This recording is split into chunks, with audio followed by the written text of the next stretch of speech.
उज्जैन के तराना थाना क्षेत्र में नेशनल हाईवे 52 पर स्थित एक पेट्रोल पंप पर रात करीब 11:40 पर 8 हथियारबंद बदमाशों ने धावा बोल दिया। बदमाशों ने पेट्रोल पंप के स्टाफ को बंधक बना लिया और पंप संचालक अखिलेश मंडलोई के साथ मारपीट की। बदमाशों ने पंप से लगभग 50,000 रुपए की नकदी, सोने चांदी के गहने और अन्य कीमती सामान लूट लिया। संचालक ने बताया कि बदमाशों ने उन्हें और उनके कर्मचारियों की हथियार की नोक पर बंधक बना लिया और उनके साथ मारपीट की। बदमाश पंप के सीसीटीवी रिकॉर्डिंग डिवाइस भी अपने साथ ले गए ताकि उनकी पहचान न हो सके। घटना के कर्मचारियों ने किसी भी तरह ताला तोड़कर बाहर आकर पुलिस को सूचना दी। पुलिस ने मौके पर पहुंचकर जांच शुरू की और घायलों को संचालक को इलाज के लिए शाजापुर भेजा गया। पुलिस बदमाशों की तलाश में जुटी हुई है और सीसीटीवी फुटेज के आधार पर उनकी पहचान करने की कोशिश कर रही है। पुलिस अधिकारियों ने बताया कि बदमाशों की पहचान करने के लिए टीम गठित की गई है और जल्द ही जल्द उन्हें गिरफ्तार कर लिया जाएगा। पुलिस ने बताया कि बदमाशों के खिलाफ सख्त कार्रवाई की मांग की जाएगी और लूटे हुए सामान को बरामद करने की कोशिश की जा रही है। उज्जैन के शंकरपुर क्षेत्र की रहने वाली यशोदाबाई अपने दिव्यांग बच्चे ऋषि बंजारा के इलाज के लिए अस्पतालों के चक्कर काट रही है। ऋषि जन्म से ही एक हाथ से दिव्यांग है और उसका हाथ पूरी तरह से काम नहीं करता। इस कारण वह स्कूल तो जाता है लेकिन लिख नहीं पाता। यशोदाबाई का कहना है कि अगर ऋषि को 40% दिव्यांगता का प्रमाण पत्र मिल जाए तो वह उसका मुफ्त में इलाज करा सकेगी। इससे ऋषि पढ़ लिख कर अपना जीवन अच्छे से गुजार पाएगा। एक माँ की इच्छा है कि उसका बच्चा पढ़ लिख कर आत्मनिर्भर बने और बुढ़ापे में उसका सहारा बने। हताश मां यशोदाबाई ने बताया कि वह कई अस्पतालों और दफ्तरों के चक्कर काट चुकी है लेकिन कहीं से भी मदद नहीं मिल पा रही है। ऋषि के पिता मजदूरी करते हैं और वह उसके उपचार के लिए अस्पताल और दफ्तरों के चक्कर काट रहे हैं। यशोदाबाई ने हाथ जोड़कर मदद की गुहार लगाई है और कहा है कि अगर सर्टिफिकेट नहीं भी मिलता तो वह भी चाहती है कि उसके बच्चे को ऑपरेशन हो जाए और उसका हाथ ठीक हो जाए ताकि वह पढ़ाई लिखाई करके एक अच्छा इंसान बन सके। इस मामले में जिम्मेदार अधिकारियों को ध्यान देना चाहिए और यशोदाबाई की मदद करना चाहिए ताकि ऋषि का इलाज हो सके और वह एक सामान्य जीवन जीने में सक्षम हो सके।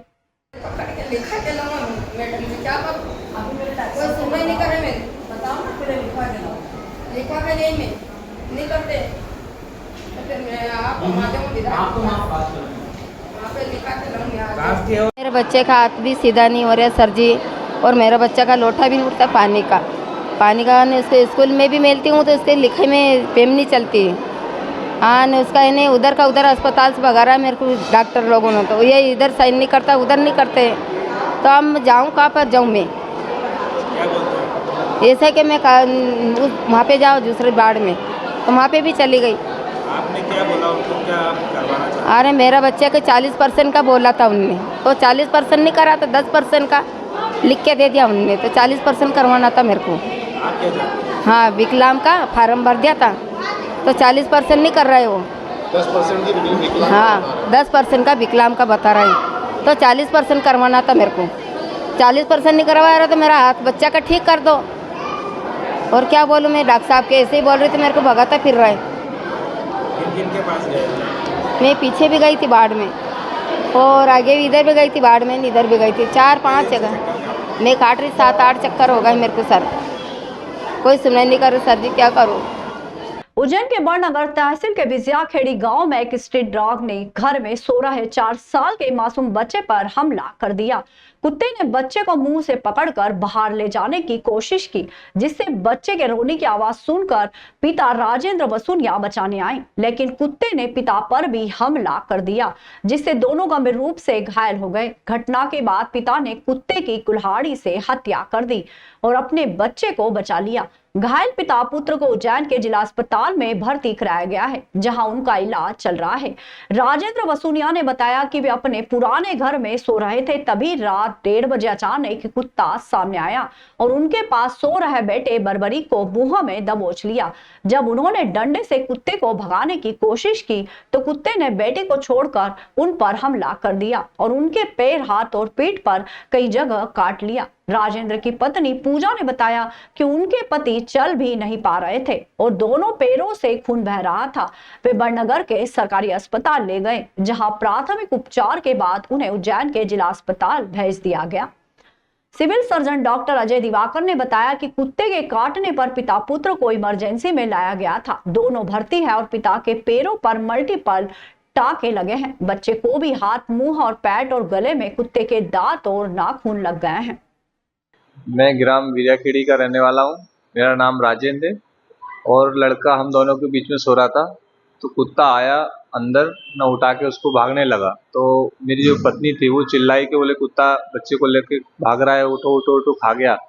तो जब वो उठे तो मैं नींद में था तो देखे तो वो दोनों जो झूमा झटकी कर रहे थे, तो उन्हें छुड़ाने में उसका पेट में दांत लगा दिए, लड़के के हाथ में दांत लगा दिए।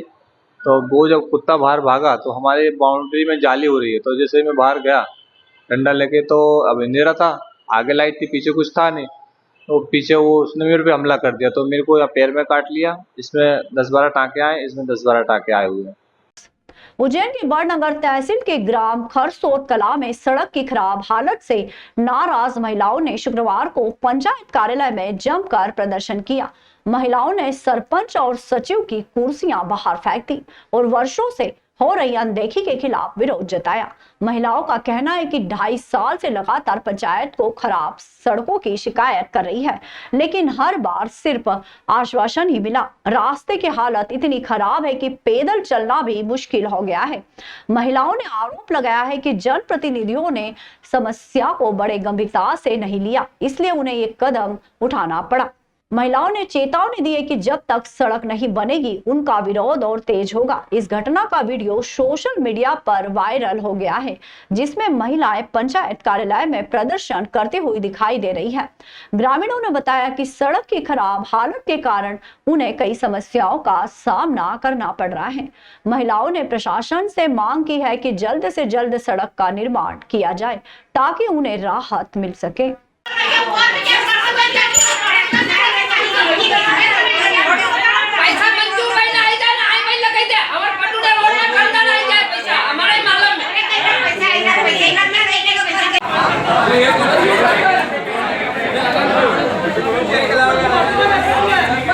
ग्राम पंचायत खरसोत कला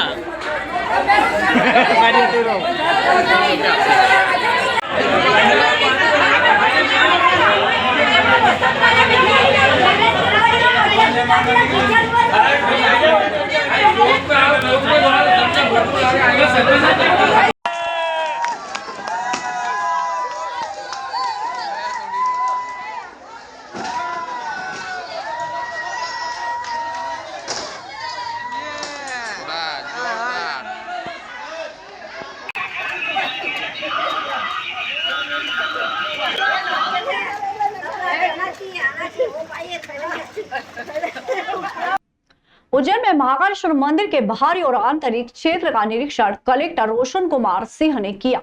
इस दौरान उन्होंने मंदिर के विभिन्न हिस्सों का जायजा लिया और संबंधित अधिकारियों को आवश्यक दिशा निर्देश दिए। कलेक्टर ने शनिवार और रविवार को दर्शनार्थियों की संख्या में वृद्धि को देखते हुए दर्शन मार्गों का भ्रमण किया और दर्शनार्थियों को किसी प्रकार की परेशानी न हो, इसके लिए दिशा निर्देश दिए। उन्होंने सुरक्षा को ध्यान में रखते हुए अपील की है कि दर्शनार्थी अपने मोबाइल और अन्य वस्तुएं उचित स्थान पर रखकर ही मंदिर में प्रवेश करें। निरीक्षण के दौरान कलेक्टर ने मंदिर परिसर में चल रहे निर्माण कार्यों, विद्युत व्यवस्था, सफाई व्यवस्था और सुरक्षा आदि के संबंध में महत्वपूर्ण दिशा निर्देश दिए। उन्होंने कहा कि दर्शनार्थियों को अच्छा अनुभव मिले, इसके लिए सभी आवश्यक कदम उठाए जाने चाहिए। कलेक्टर ने मंदिर प्रबंधन और सुरक्षा कर्मियों को निर्देश दिए हैं कि वे दर्शनार्थियों की सुरक्षा और सुविधाओं का विशेष ध्यान रखें। उन्होंने कहा कि मंदिर की पवित्रता और सुरक्षा बनाए रखना सभी की जिम्मेदारी है। निरीक्षण के दौरान कलेक्टर के साथ मंदिर प्रशासक, प्रथम कोषिक और अन्य अधिकारी भी मौजूद थे।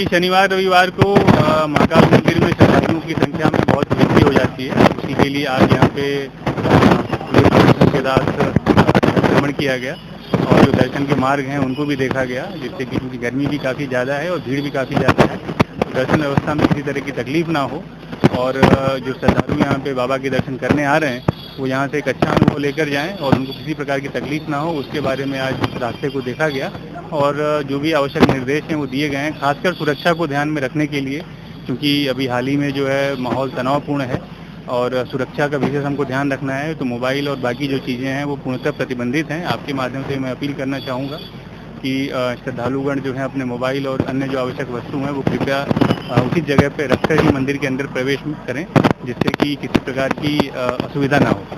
भारतीय सेना के पराक्रम और शौर्य का पूरे देश में जयकार हो रहा है, लेकिन मध्य प्रदेश के 2 मंत्रियों ने सेना का अपमान कर दिया। मध्य प्रदेश के मंत्री विजय शाह ने कर्नल सोफिया कुरैशी को आतंकी की बहन कहकर अपमानित किया है, जबकि उप मुख्यमंत्री जगदीश देवड़ा ने कहा कि भारतीय सेना मोदी के चरणों में नतमस्तक है। ये बयान न केवल सेना का अपमान है, बल्कि ये देश के संविधान और सेना की गरिमा का भी अपमान है। भारतीय सेना किसी विशेष व्यक्ति के लिए काम नहीं करती, बल्कि सरकार के लिए काम करती है। सेना का अपमान करने वाले इन मंत्रियों को तुरंत मंत्री पद से हटाया जाना चाहिए। ये बात retire major general Shyam Srivastava ने पत्रकारों से चर्चा करते हुए कही। पूर्व सैनिक और शहर कांग्रेस अध्यक्ष मुकेश भाटी ने केंद्र सरकार और राज्य सरकार से अनुरोध किया है कि इन दोनों मंत्रियों को तुरंत मंत्रिमंडल से निकालकर उनके विरुद्ध कार्रवाई की जाए। यदि ऐसा नहीं किया गया तो देश भर से पूर्व सैनिक सड़कों पर उतर आएंगे और जनता भी उनके साथ आएगी। इस अवसर पर कांग्रेस जिला अध्यक्ष कमल पटेल, संगठन महामंत्री अजय राठौर, युवक कांग्रेस जीते दीपेश जैन आदि मौजूद थे। मध्य प्रदेश शासन के 2 मंत्री श्री विजय शाह जी और हमारे उप मुख्यमंत्री जगदीश देवड़ा जी, इन्होंने सेना के विरुद्ध अपशब्द कहे, जिससे सेना का अपमान हुआ है। हम मुख्यमंत्री जी से चाहते थे कि सेना का अपमान करने वाले इन मंत्रिमंडलों के विरुद्ध कुछ कार्रवाई करें, उन्हें अपने मंत्रिमंडल में न रहने दें, ये क्योंकि ये बहुत बड़ा मुद्दा है। और अगर मान लीजिए उसके ऊपर, क्योंकि हमने अभी देखा है कि उसके बाद से कोई भी एक्शन नहीं हुआ है, बल्कि समय बर्बाद किया गया है। हाई कोर्ट ने अपने आप संज्ञान लिया, उसके बाद भी अभी अगर ये कहा जाता है कि साहब ये अभी कोर्ट के अंदर है, तो मामला कोर्ट के अंदर चल रहा है, वो अलग है। उसके अंदर हमारे सुप्रीम कोर्ट के चीफ जस्टिस साहब ने भी कहा था कि ये पूरे देश के लिए बड़े शर्म की बात है, शर्मनाक करती है पूरे देश में। तो वो अपना एक्शन चलता रहेगा जो कोर्ट में हो रहा है, लेकिन उन्हें अपने मंत्रिमंडल से हटाकर एक संदेश देना चाहिए सेना को कि भाई हम लोग जो है आपके अपमान को हम भी नहीं सहना चाहते और हम आपके साथ हैं। लेकिन अगर वो ऐसा नहीं करेंगे तो हम जितने भी पूर्व सैनिक हैं, हम सब लोग मिल करके सड़कों पर आएंगे। अगर वो नहीं करते, हम उनसे निवेदन करते हैं कि वो ऐसा करें, नहीं करेंगे तो हम सड़कों पर आएंगे और जनता से पैसे अपील करेंगे। नागदा में बीजेपी के 2 गुटों के बीच आपसी विवाद ने हिंसक रूप ले लिया। बीती रात भाजपा मंडल उपाध्यक्ष लक्की गुर्जर और भाजपा महिला मंडल उपाध्यक्ष बबीता रघुवंशी के बीच पुरानी बात को लेकर विवाद हो गया। विवाद इतना बढ़ गया कि दोनों पक्ष थाने पहुंचकर एक दूसरे के खिलाफ शिकायत दर्ज करने लगे। पुलिस ने दोनों पक्षों की शिकायत पर क्रॉस रिपोर्ट दर्ज की है और मामले की जांच शुरू कर दी है, लेकिन थाने से बाहर निकलने के बाद दोनों पक्ष फिर आमने सामने हो गए और चाकूबाजी हो गई। इस घटना में राहुल रघुवंशी नामक व्यक्ति गंभीर रूप से घायल हो गया। घायल राहुल को नागदा सिविल अस्पताल में प्राथमिक उपचार के बाद जन सेवा अस्पताल में भर्ती कराया गया है, जहां उसकी हालत गंभीर बनी हुई है। पुलिस ने मामला दर्ज कर जांच शुरू कर दी है और दोनों पक्षों के खिलाफ कार्यवाही करने की बात कही है। सीएसपी ब्रजेश श्रीवास्तव ने बताया कि पूर्व भाजपा पार्षद दिनेश गुर्जर के पुत्र लक्की गुर्जर और बबीता रघुवंशी के बीच विवाद हुआ था। विवाद के बाद दोनों पक्ष थाने पहुंचे और एक दूसरे के खिलाफ शिकायत दर्ज कराई। पुलिस मामले की जांच कर रही है और दोषियों के खिलाफ सख्त कार्यवाही करने की बात कही है। इसमें कल रात को 2 पक्ष आए थे रिपोर्ट लिखाने के लिए। इसमें एक पक्ष थे नितिन रघुवंशी। उन्होंने बताया कि वो किसी पारिवारिक मैटर के संबंध में चंद्रशेखर मार्ग पर विक्की लक्की नाम के 2 व्यक्ति हैं गुर्जर समाज के, इनके घर गए थे। तो वहाँ घर के सामने इनका कुछ विवाद हुआ, जिस पर सामने वाले पक्ष से विनय और उनके भाई जो हैं विवेक, इन दोनों के द्वारा मारपीट की गई है। मारपीट करने पर जो अपना पुलिस द्वारा प्रकरण धारा 296, 115, 2, 351, 2, 3, 5 और 308 IPC के तहत दर्ज किया गया। इसी समय कुछ देर बाद सामने वाले पक्ष से विनय गुर्जर जो हैं, ये भी चंद्रशेखर आज़ाद मार्ग पर रहते हैं, इन्होंने इनके खिलाफ नितिन रघुवंशी और आदित्य रघुवंशी, ये दोनों जो है चंबल सागर मार्ग पर रहते हैं, इनके खिलाफ एक रिपोर्ट दर्ज कराई है। उसमें भी 296, 115, 2, 333, 351, 2, 308 BNS के तहत प्रकरण पंजीबद्ध किया। खासरोद तहसील के पानवासा गांव में सरपंच जितेंद्र के साथ गांव के कुछ लोगों द्वारा मारपीट की गई। मामला विधायक निधि से सरकारी पुलिया के निर्माण से जुड़ा है।